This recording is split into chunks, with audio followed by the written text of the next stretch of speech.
After spending more time in Assetto Corsa Evo in the last few weeks than I did in some other sims in 10 years total, I'm going to give you some more opinions on Evo since the last update of the Early Access 1, so in this case update 015, an update that has brought the licenses which will be the integral part of what Evo will be. Now, I am totally aware that Evo is in early access. There's so much missing because Kunos will be adding stuff during this EA process and even past it, but there are a few issues that I'll think that prevail past the early access time. If you enjoy this type of content, don't forget to subscribe, and like some other guy has said, if you want to unsubscribe, make sure that you are subscribed first.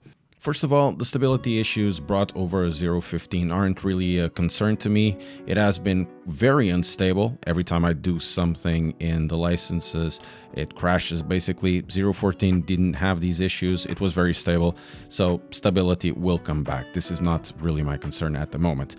What is my concern, and this is going to be my first point, the first real issue with Evo, is always online. This is a big no-no for a lot of people. There's a huge debate in the industry to be had about always online, and there's already a few examples in racing titles about always online. The first one is iRacing, of course. The game is made to be pretty much always online, but pretty much all the features will be locked bar a test mode whenever the service is down, which is more often than I would like. Gran Turismo 7 is another one. Whenever Sony has issues, you can only access Gran Turismo 7 in that Gran Turismo 7 weird music mode. Strange when all of the other titles before Gran Turismo 7 didn't require it, so I don't know. Whatever this choice was, I don't understand it. With Evo specifically, we can already see some of the cracks coming in even before the game is out. We could see this even during the first day with early access. Kunos suffered some sort of issues with the back end of the system. I'm not sure if it was a DDoS or something else, but because most of the already small content was locked, both in terms of cars and the Evo part of Assetto Corsa, licenses and special events weren't available, only really 5 cars until they changed it via update. I can understand special events due to the nature of it requiring always online because it is an online leaderboard, so fair enough, but a good chunk of Evo will be licenses and career modes, and it does seem at this time this content will be locked behind the always online requirement.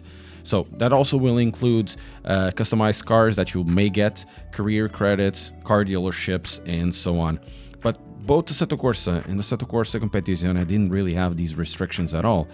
If the online portion of those games were down due to back-end issues, fair enough if you lose the online, but imagine losing access to mods, stock content, or race modes if the back-end is down. I'm also very worried about the stability at launch and going forward. Even now, it is incredibly unstable, and in the past, Kunos has been victims of DDoS attacks, which means things staying like this, it is reasonable to expect that every so often, a good portion of the content will be locked. Kunos may eventually back down some of these restrictions, but at this time it seems that the always online feature is here to stay and it will impede some critical components of Assetto Corsa Evo. I think the always online requirement will be a major turn-off point for a good chunk of the community, and basically for good reasons. The always online will actually lead me to the next part, which will be the content that will be locked behind it, in this case career mode or licenses. For what you've seen in this case, the licenses, we can see that Kunos doesn't have the experience for building these and it will require lots of trial and error. But don't get me wrong, I actually like the licenses. For the limited amount of content, it was fun with some challenging bits. Also, screw that Alpine/Renault 5, it can burn in hell, it's a piece of trash. But if we look specifically at the competition that Kunos wants to emulate, in this case PlayStation 5 with Gran Turismo 7, we can see that there's a lot of less polish. The usability of the menus in Gran Turismo isn't really the best, but I think it is better. The fluidity of the user interface and the way it's built, it makes a difference. In Gran Turismo, jumping between licenses, it's easy, oftentimes even within the same challenge you are doing. You can go to the next one without dropping into the main menu, selecting the next challenge, loading the game again, and so on. Then there's the information inside the challenges, like an explanation of what it is, what is expected of the driver, how to do it, and oftentimes a running example is shown, all with a good graphical layout that makes the game inviting. But we also can't forget that we need also a slightly annoying timed objectives that keeps the player engagement high, because, you know, it's kind of funny when you lose the 3 stars or the gold thing if you are missing it for 1,000 of a second. The current state of licenses user interface, in reality, the whole Evo user interface is underwhelming and kind of needs a revamp. It lacks a certain je ne sais quoi. It needs to be a little whimsical almost. If career mode is a thing, players will spend time on it. So might as well just make it fun and low friction. User interface is important. I also can talk about AI, but I'm leaving that for another time. So my last 2 points will actually go in hand, which are the graphics and performance. Yeah, it's early access, it's not optimized, yada yada. However, these points are important because we have to remember part of the appeal of Evo will be the free roam aspect of the title, you know, Nordschleife. First of all, we need to talk about the graphics, because I'm seeing a trend I don't like, which is not exclusive to Evo, by the way, which is what is the deal with blurred graphics nowadays?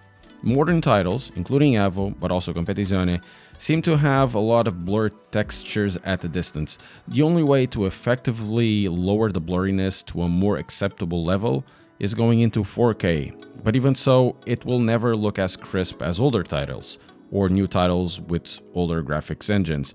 So if you put aside, or side by side, Le Mans Ultimate to Competizione or Evo, you will see that LMU will look sharp at 1080p or above, while Competizione will look only crisp at 1440p or above if you use it on native, and Evo requires a lot of meddling if you want to have something that looks good and performs good, or somewhere around the middle. Using this game in 4K native, it's where it kind of looks best if you put anisotropic filtering to maximum and you increase a little bit of MSAA as well, and it's the same with 1440p native.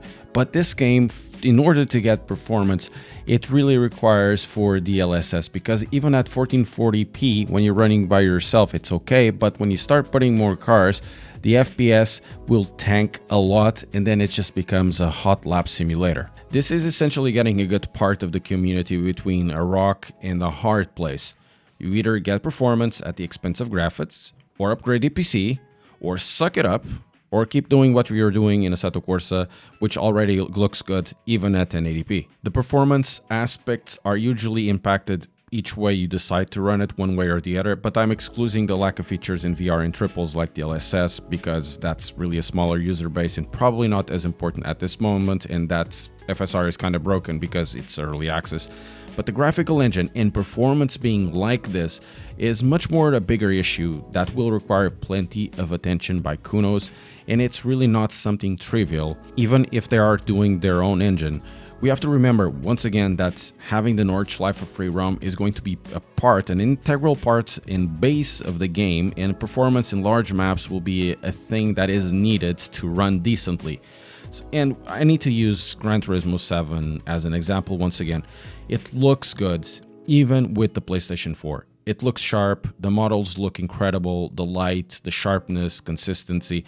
I know that Sony and Polyphony Digital have a huge team behind this title, but if it is possible for the PlayStation 4 gameplay to look good and consistent with an hardware that's at this point really aging and almost 10 years old, or if not older than that, with better hardware, better should be seen and felt as well. Adding to that, I am of the opinion that modern hardware and features like DLSS shouldn't serve as a crutch for developers, but I'm also not expecting that the 10-year-old graphics card to run modern titles or slow down technology development like the GeForce 4 MX 400s did back in the day. And yes, I am that old.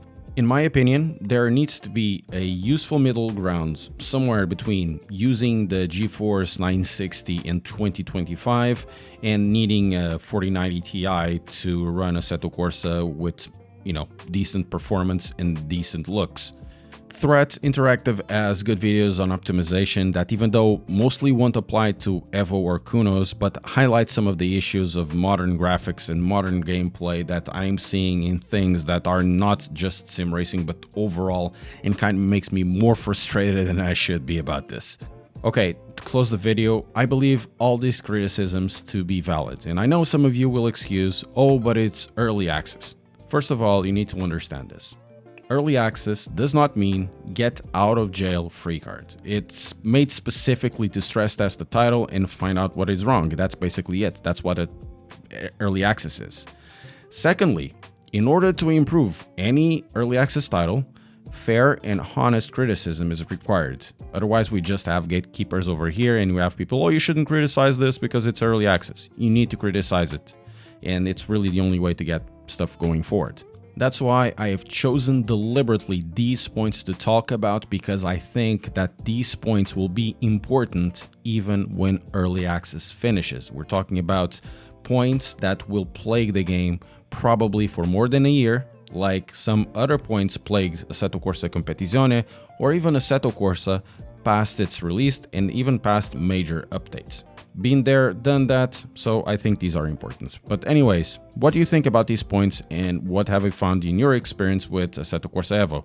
Let us know below.